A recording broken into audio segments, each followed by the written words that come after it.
Just because people playing in the NFL are considered professionals doesn't always mean that they act like it. And today, we're taking a deeper look at some of those players. Well, you might have called, I think, Ndamukong Suh with the face mask. He keeps working. Oh, absolutely. Gets inside of the helmet. Then he tries to take the head with him. You can't do that. The quarterback needs that.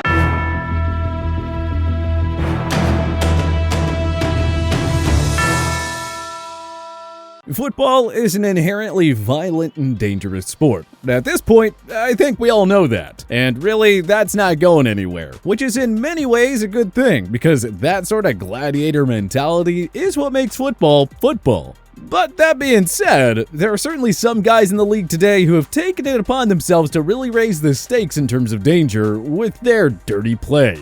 So, let's take a look at 10 of the dirtiest players in the NFL today. Ndamukong Suh might not just be one of the dirtiest players in the league today. The defensive end for the Tampa Bay Bucks, formerly of the Lions, Dolphins, and Rams, has had a plethora of controversies follow him along every stop he has made. Teams continue to take chances on him because, to his credit, he has been one of the best defensive players in the league consistently, since the Lions took him with the second overall pick out of Nebraska in the 2010 NFL Draft. But his aggressive play and utter lack of respect for the other competitors on the field have hurt his reputation, his team in the form of penalties, and his wallet throughout his career. He was fined by the NFL 8 times through the first 4 years of his career alone, for a total of $255,375. But I guess that's what happens when you accumulate 7 player safety violations and get suspended for 2 games, resulting in the loss of an additional $165,294 in play. In totality, he has accumulated somewhere in the neighborhood of $500,000 in fines throughout his career, which is tolerable when you make as much money as he had throughout his career, but still, that hurts. Suh earned his fines though, as most all of his dirty plays have been pretty dang blatant. There was the infamous stomp against the Green Bay Packers as a member of the Lions, or when he squashed Aaron Rodgers' ankle in 2011, and the time he kicked Jet signal caller Ryan Fitzpatrick when he was a member of the Dolphins. Don't forget about that nasty cut block against the Vikings on an interception return. His rap sheet is lengthy, although he's certainly not the only defensive end to earn a reputation for being a dirty player in recent years. Think about guys like Myles Garrett, Henry Anderson, and Jadeveon Clowney. All 3 have proven 2 things in this league: that they are great football players, and that they don't seem to know where the line is between hard play and dirty play. For Garrett, there's an obvious place to start: his infamous hit on Pittsburgh Steelers quarterback Mason Rudolph, which quickly turned into one of the most memorable brawls in recent NFL history. I mean, there's nothing football related about this play other than the fact that it took place on the gridiron. Even the way he wrangles him to the ground at the beginning of the clip is suspect in my opinion. And once the play devolved into helmet swinging and brawling, well, all bets were off, and Garrett's legacy as a dirty player was all but cemented into the history books. He paid a healthy price for this one though. He was fined over $45,000 for the play, and the subsequent suspension cost him over $1.1 million.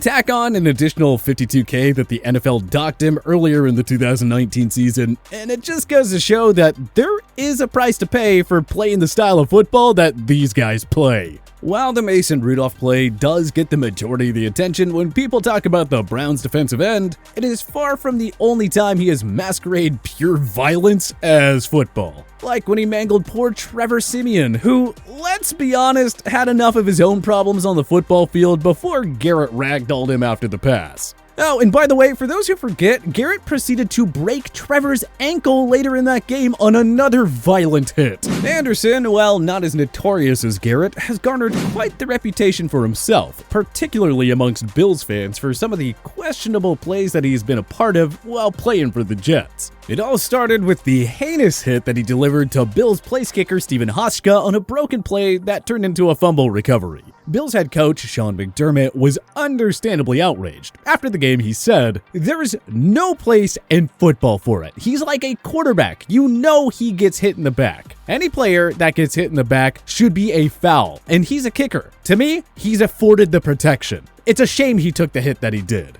Anderson had a different take, explaining, "I didn't hit helmet to helmet. I didn't lower my head and spear him. I didn't launch my body at him. I I kind of put my shoulder into him, extended my arms out. The league ended up siding with the Bills and fined the defensive end $10,000. But that did not deter him from targeting some other slightly more important AFC East players down the road. The man has one speed, and it's fast. Just like Jadeveon Clowney, who, considering his insane size and athleticism, is a huge threat to any opposing player he hits. I mean, we all remember the massive hit he delivered in college when he and the rest of USC were playing in the Outback Bowl against Michigan. This one wasn't dirty per se, but it definitely set the standard for the intensity with which he can play the game. And sometimes, he tends to get a little carried away. I'm sure I don't need to tell any Philadelphia Eagles fans that, as they saw Clowney all but snatch their postseason hopes away in the 2019-2020 playoffs, when he nearly decapitated their starting quarterback Carson Wentz with a rather questionable helmet-to-helmet hit. That knocked him out of the game. It was a bang-bang play, Clowney explained at the time. I don't intend to hurt anybody in this league. Let me just put that out there. I've been down the injury road. It's not fun. My intention was not to hurt him. I was just playing fast. Playing fast, huh? I guess that's one way to put it. The NFL happened to buy it, considering they didn't fine or suspend him for the play, but man, did that look suspect. Jon Bostic, who plays linebacker for the Washington football team, delivered a hit to Andy Dalton that looked eerily similar to Clowney's, which is interesting for two reasons. For starters, it cemented Bostic's reputation for being one of the dirtiest players in the league today. But it was also interesting because Bostic was ejected and fined $12,000, which makes you wonder if Clowney's star power, and the fact that his hit happened during the postseason, protected him from any additional discipline from the league. Dalton, who suffered a concussion on the play, was outspoken that he felt the fine on Bostic should have been higher. Considering what a mild-mannered guy he appears to be, it really goes to show that he took exception to the play from Bostic. While Dalton is biased, it is surprising because the league has really been trying to crack down on these brutal helmet-to-helmet blows, a practice that seems to be deployed by almost all of the league's dirty players. Like Cowboys linebacker Jalen Smith, who appears to be addicted to trying to concuss his opponents. First, he clobbered Saints running back Alvin Kamara, a hit that he was fined over $25,000 for. Then he drew the ire of the Philadelphia faithful for what many believe to be a cheap shot that sent offensive lineman Jordan Mailata into concussion protocol. Considering how early Smith is into his career and the fact that these incidents keep piling up, don't be surprised if one day we're looking back at this talented linebacker the same way we look at guys like Vontaze Burfict or Ndamukong Suh.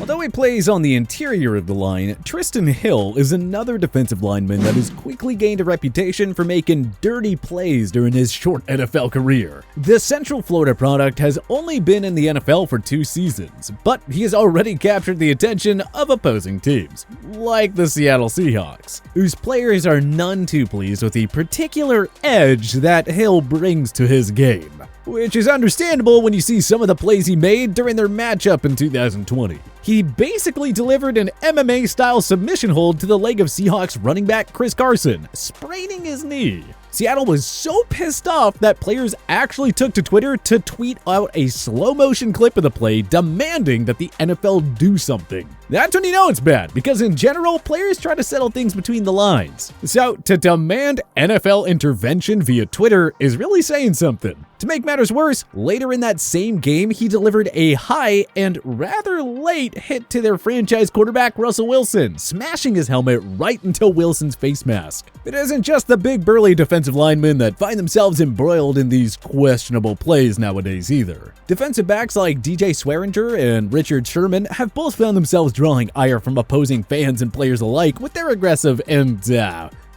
borderline tactics. Swearinger has had a couple of high-profile incidents, like when he hit defenseless Wes Welker over the middle, a guy who has had a history of head injuries no less, or the flying clothesline he delivered to Jets rookie Sharon Peaks back in 2016. That kind of hit would have made Vince McMahon blush. In fact, I for one am shocked that we haven't seen Swearinger flying off the turnbuckles during a WWE pay-per-view event yet. Sherman, who admittedly has plenty of accomplishments to go along with his reputation, has had a few of those sort of plays as well. For some reason, however, he just doesn't receive quite as much heat from them because he's so outspoken in other arenas. And, well, because he was such a key contributor on those epic Seahawks teams that fans seem to forget that he can be just about as dirty as anyone else in the NFL. Back in 2016, when he was still with Seattle, he took a page out of Henry Anderson's playbook and took a nice cheap shot against the Bills kicker. This time, it was Dan Carpenter, not Steven Hotchka. But the reaction was the same. Buffalo fans could not believe that A, he was that offsides, and B, that after being that offsides, he felt it was kosher to take a free shot at Carpenter's kicking leg. The icing on the cake for the Bills here was that the officials let the play clock run down too much and prevented Buffalo from snapping the ball, triggering a delay of game penalty against them, and Carpenter missed the attempt. NFL Senior VP of Officiating Dean Blandino took to Twitter during the game to inform the public that Sherman should have been flagged for unnecessary roughness for the hit that happened after officials failed to stop the play. So it should not come as a huge surprise that Sherman caught a nice $9,000 fine for his actions. The following season, he had another run-in. This one came against the Tennessee Titans and effectively caused benches to clear, and the two teams nearly came to blows. But because he's Richard Sherman, one of the best defensive backs of his generation and a guy who gives plenty of media fodder with his boisterous personality, people tend to gloss over these kinds of infractions and focus on the other stuff. What your hit on Mariota, was that out of anger? No, he's still in bounds, so I play into the blow of the whistle. If the quarterback slides or kind of gives himself up or does something like that, then you stop. But if there's still yards that he's gaining, you're taught to play to the whistle. I mean, it's so crazy that the way the game is nowadays. I mean, he came up to me and said good hit because he understood that I'm playing to the blow of the whistle. I'm not waiting until you took 2 steps out of bounds, and it's a game of inches, so you can't give up anything. And it's just one of those plays. You know, it's football. You know, it seems like the world is getting a lot softer in terms of the way it's officiated and the way it's seen, but it's football at the end of the day. Finally, we have one Taylor Lewan, the lone entry from the offensive side of the ball, but a very worthy entry nonetheless. For Lewan, it started back in college at Michigan, where he earned a reputation for grabbing opposing players by the face mask. In the NFL, he's gotten tagged for using a torpedo method that's earned him some criticism from fans and opposing players alike. His questionable tactics are not limited to just being used on opposing players either. He's even been penalized for making contact with an official. There was really no better way to end this list than with Taylor Lewan, as he may be one of the worst of the bunch.